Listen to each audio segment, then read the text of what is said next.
பக்தியொலி நேயர்களுக்கு வணக்கம். இப்ப நம்ம வீட்ல நெறைய அ அ பணம் சார்ந்த விஷயம் சரி, ஒரு செல்வ நிலைய நம்மளுக்கு அப்படியே மீடியமா அப்படி போய்க்கிட்டே இருக்கிறோம்.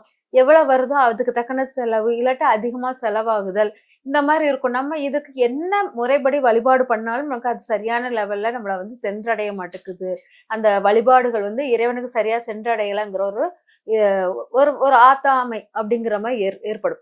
இப்ப நம்மளுக்கு இறைவனுடைய வழிபாடில் ஒவ்வொரு தெய்வமும் ஒவ்வொரு பணிகளை செய்வதற்காக நம்மள நியமிச்சிருக்காங்க.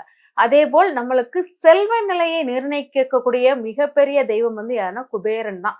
இந்த குபேர வழிபாட அதாவது லட்சுமி தாயார் செல்வத்துக்குள்ளவள் அப்படிம்போம். அந்த செல்வத்தை சரியான நபருக்கு சரியாக வழங்கக்கூடிய ஒரு ஆள் யாருன்னா குபேரன் தான். இந்த குபேரனுக்கு வழிபாட நீங்க சரியான நேரத்தில் சரியா பண்ணிட்டீங்கன்னா, குபேரன் இந்த நேரத்துல உங்களுக்கு சரியான செல்வத்தை உங்களுக்கு கொடுக்கக்கூடிய முழு தகுதியை பெறவரா மாறிடுவாரு. இந்த குபேரன் பாத்தீங்கன்னா, நம்ம திருப்பதி வெங்கடாஜலபதிக்கு கடன் கொடுத்து உதவியதால், அவர் திருப்பதி வெங்கடாஜலபதி கடனாளியாக இருந்தாலும், நம்ம இருக்கிற தெய்வங்களில், நம்ம இந்தியாவுல இருக்கிற தெய்வங்களில் அதிக வசூல் பண்ற தெய்வம் யாருன்னா திருப்பதி வெங்கடாஜலபதி. ஏன்னா குபேரன்கிட்ட கடன் வாங்கியதால் அவர் வசூலில் மன்னனாக நிறைய காசு பணத்தை நம்மகிட்ட இருந்தே வாங்கி வாங்கி கொடுக்கிற மாதிரி தன்மையுடையவராக இருக்கிறார். அப்ப குபேர வழிபாடு ரொம்ப முக்கியம். நான் சொல்லிட்டேன், திருப்பதி வெங்கடாஜலபதிக்கு குபேரன் செல்வத்தை கொடுப்பதினால் நம்மளுக்கு அவர் செல்வ நிலைக்கு உரியவராக மாறிட்டாரு. நல்லா அவர் இருக்கிற இடத்தில் பணம் செழிப்பு கூடிக்கிட்டே இருக்கு. அப்படியே அந்த பணத்தை வச்சு குபேரன் கிடைக்கிறாரு அப்படிங்கிறோம். அப்போ அந்த திருப்பதி வெங்கடாஜலபதி கோயில்ல குபேர கடன் அடைக்கிறதுக்குன்னு ஒரு உண்டியல் இருக்கான். அங்க உள்ள அலுவலகத்திட்ட கேட்டீங்கன்னா சொல்லுவாங்களாம். அங்க போய் காணிக்கையை குபேர காணிக்கையை கொண்டு போய் செலுத்தினீங்கன்னா, எப்போதும் உண்டியல்ல போய் திருப்பதியில போய் நீங்க காணிக்கை போடுவீங்க. அதை தவிர்த்து நீங்க குபேரனுக்குன்னு சொல்லி குபேரனுக்கு பெருமாள் கடன் அடைக்கிறதுக்காக நான் ஒரு அமௌண்ட் கொடுக்குறேன்னு சொல்லி அடைச்சிட்டீங்கன்னா, உங்களுக்கு என்ன ஆகும்னா இங்க ரெட்டிப்பான பண வரவு பெருகும். இது குபேர வழிபாடுகளில் முதல் முக்கியமானது.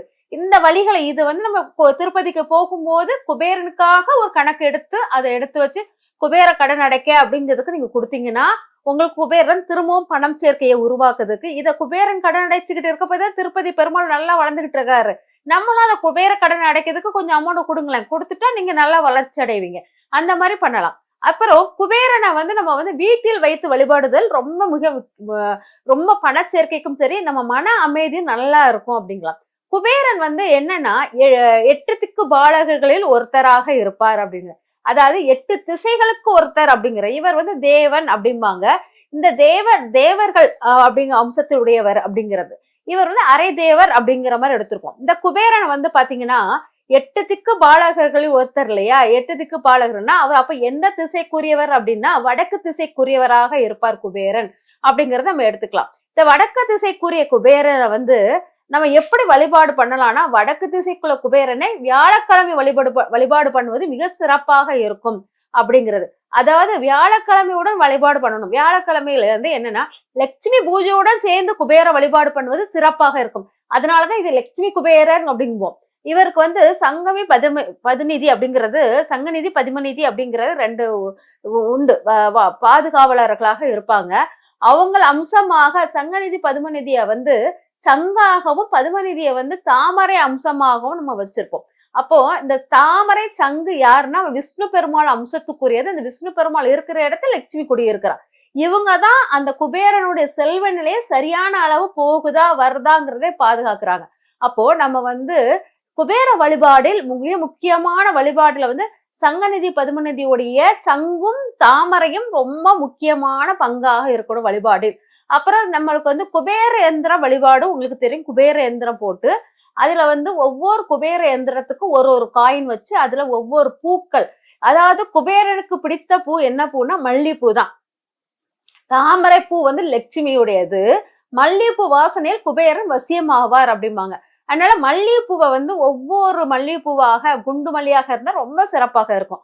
ஒவ்வொரு மல்லிகைப்பூவாக அந்த எந்திரத்தில் ₹1 காயினும் அந்த மல்லிகைப்பூவும் அந்த எந்திரத்துல வைக்கணும். வச்சுட்டு வழிபாடுகளை தொடங்குறது மிக சிறப்பாக இருக்கும். அப்போ முதல்ல குபேரன் எந்த அம்சத்துக்குரியவர், அவர் தெய்வம் லட்சுமிக்கும் குபேரனுக்குள்ள வித்தியாசம் என்னன்னு நமக்கு கரெக்டா எடுத்துட்டீங்கன்னா, லட்சுமியை வழிபடுவோருக்கு குபேரனுடைய அம்சமும் நமக்கு கிடைக்கும். ஏன்னா லட்சுமி செல்வத்தை கொடுப்பவள், ஆனால் செல்வத்தை சரியாக கொடுக்கக்கூடிய அங்கீகாரம் யாருக்கு கொடுத்திருக்காருன்னா குபேரனுக்கு தான் கொடுத்திருக்குது. அதனால குபேரன் வந்து செல்வத்துக்கு வந்து நம்மளுக்கு என்ன செல்வம் தேவை, எவ்வளவு செல்வம் தேவைங்கிறத கரெக்டா நிர்ணயிச்சு கொடுக்கக்கூடிய மிகப்பெரிய இது வந்து அவருக்கு இருக்குது.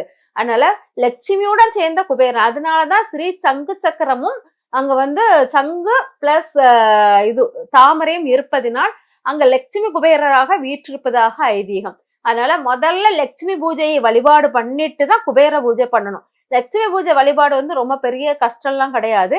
லட்சுமி வந்து எல்லா ரூபா காயின்களிலும், அதாவது 1 ரூபா காயின் 5 ரூபா காயின்கள் எல்லாம் அந்த சவுண்டு அதுல எல்லாம் அவர் இருப்பா அப்படிங்கிறது. அப்புறம் வெள்ளி மணி சவுண்ட்லயும் ரொம்ப லட்சுமி குடியிருப்பாள். பித்தாள மணியில எல்லா தெய்வங்களும் பித்தாளை மணியை விட பஞ்சலோக மணியில் எல்லா தெய்வங்களும் குடியிருக்கும். பஞ்சலோக சவுண்ட் வந்து அவ்வளவு பவர்ஃபுல்லானது. லட்சுமிக்கு வந்து வெள்ளியால் மணி வெள்ளி மணி இருக்கு இல்லையா, அதை வச்சு அடிக்கும் போது அந்த சவுண்டுக்கு ரொம்ப வசியமாவாள். அதனாலதான் லட்சுமி பூஜைக்கு வெள்ளி மணி வைத்து நம்ம வந்து பூஜை பண்ணுவது சிறப்பாக இருக்கும். அடுத்தால 5 ரூபா காயின் அல்லது 1 ரூபா காயின் சவுண்ட் அவங்களுக்கு ரொம்ப விசேஷமாக இருக்கும். எல்லாராலும் வெள்ளி மணி வாங்கி அடிக்க முடியாதனால நம்ம என்ன பண்ணுவோம், பித்தாள பவுல்ல வந்து 5 ரூபா காயின் 108 காயின் எடுத்து அந்த 108 காயினையும் நம்ம லட்சுமி பூஜை பண்ணும் போது 108 லட்சுமி மகாலட்சுமி வந்து வெறும் மகாலட்சுமி நமகான் மட்டும் சொல்லிக்கிட்டு இருந்தாலும் 108 தடவை பண்ணாலும் வசியமாவாள். லட்சுமியுடைய பெயர்கள் விதவிதமான பெயர்கள் 108 பெயர்களையும் வச்சு நீங்க வந்து வசியம் பண்ணும் தன்மையாக அந்த 108 காயினையும் அப்படியே ஒவ்வொரு காயினா போட்டு அந்த சவுண்டு கேட்க மகாலட்சுமி குடியிருக்க ஆரம்பிச்சிருவா. இந்த மாதிரி மகாலட்சுமி பூஜையில் லட்சுமியை வந்து வடிவமாக எடுத்து முதல் லட்சுமி பூஜையாக எடுக்கணும். அதுக்கப்புறம் பாத்தீங்கன்னா லட்சுமி பூஜைக்கு அடுத்துதான் நம்ம குபேர பூஜைக்கு வருவோம். இந்த லட்சுமி பூஜை அந்த ஒரே நாளில் வியாழக்கிழமை தான் லட்சுமி பூஜையும் குபேர பூஜையும் ரெண்டும் பண்ண போறோம். ஒரே நாளில் பண்ணுவது மிக சிறப்பாக இருக்கும். அதனால லட்சுமி பூஜை வந்து அதை பண்ணிட்டு உடனே அடுத்தால குபேர யந்திரம் வரைந்து குபேர யந்திரத்துக்கு பூஜைகள் பண்ணணும். குபேர யந்திர பூஜை பண்ணிட்டு அதுக்கப்புறவு நம்ம வந்து குபேரனுடைய அதாவது குபேரனுக்குள்ள நைவேத்தியங்கள் இதெல்லாம் வைக்கணும். குபேர நைவேத்தியத்தில் தேன் மிக முக்கியமாக எடுத்துக்கோங்க. தேனுடன் சேர்ந்த மல்லிகைப்பூவும் சேர்த்து எடுத்து வச்சீங்கன்னா ரொம்ப விசேஷமாகும். தேனும் மல்லிகைப்பூவும் கலந்த ஒரு இது எடுத்துக்கோங்க.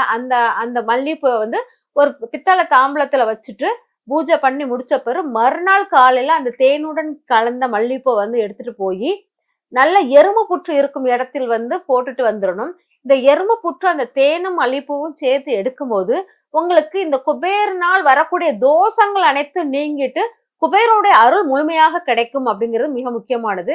ஏன் மல்லிகைப்பூனா குபேர அம்சத்துக்குரியதுதான் மல்லிகைப்பூ. அதனால மல்லிகைப்பூடன் சேர்ந்த தேனை வந்து நம்ம வந்து எங்க வைக்கணும், எறும்பு உடைய புற்றுக்குள் வைக்கணும் அப்படிங்கிறது மிக முக்கியமானது. இந்த மாதிரி லட்சுமி பூஜை வந்து லட்சுமி பூஜையுடன் சேர்ந்து நம்ம குபேர பூஜை பண்ணணும்.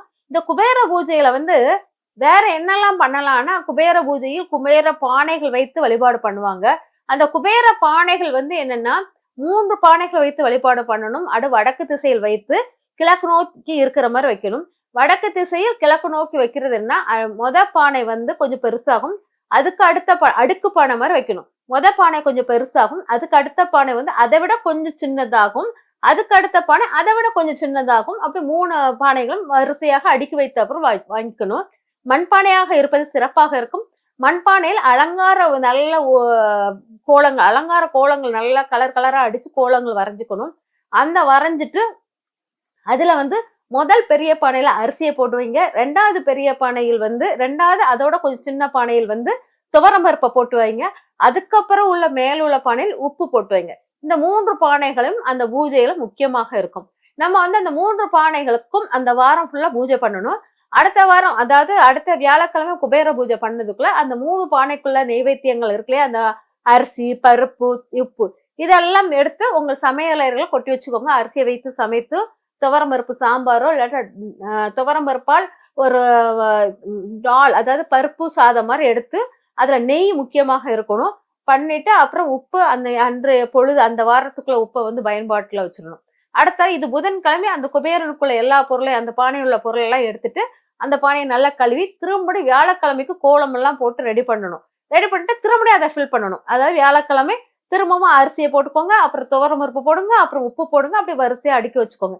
இப்படி ஒரு 7 வாரங்கள் தொடர்ந்து இந்த பானையை வைத்து பூஜை பண்ணும்போது குபேரனுடைய அம்சமும் அருளும் உங்களுக்கு கிடைக்கும். அதே போல் மகாலட்சுமியுடன் கூடிய குபேர பூஜை பண்ணுவது ரொம்ப விசேஷமாக இருக்கும். இதை வந்து நீங்க தொடர்ந்து பண்ணிக்கிட்டே வரும்போது உங்க வாழ்க்கையில் நிறைய மாற்றங்கள் வரும். இந்த மாதிரி நான் ஒரு இது வந்து நான் சின்ன பதிவாக தான் இன்னும் கொடுத்துருக்கேன். இன்னும் குபேரனை பத்தி நிறைய பேச வேண்டியிருக்கு. அடுத்தடுத்த பதிவுகளை பாருங்க. அந்த குபேரனுக்குள்ள வழிபாடுகள் முறைகள்ல எப்படி வேற என்னெல்லாம் நம்ம பண்ணலாங்கிறதை நான் சொல்ல வரேன். இந்த குபேரன் வந்து இந்த குபேர பூஜை பண்ண அனைவருக்கும் எல்லா செல்வங்களும் எல்லா வளங்களும் உங்களுக்கு வாரி வழங்கும் மிகப்பெரிய சக்தியாக உங்க வீட்டுக்கு வந்துருவாள். நன்றி, வணக்கம்.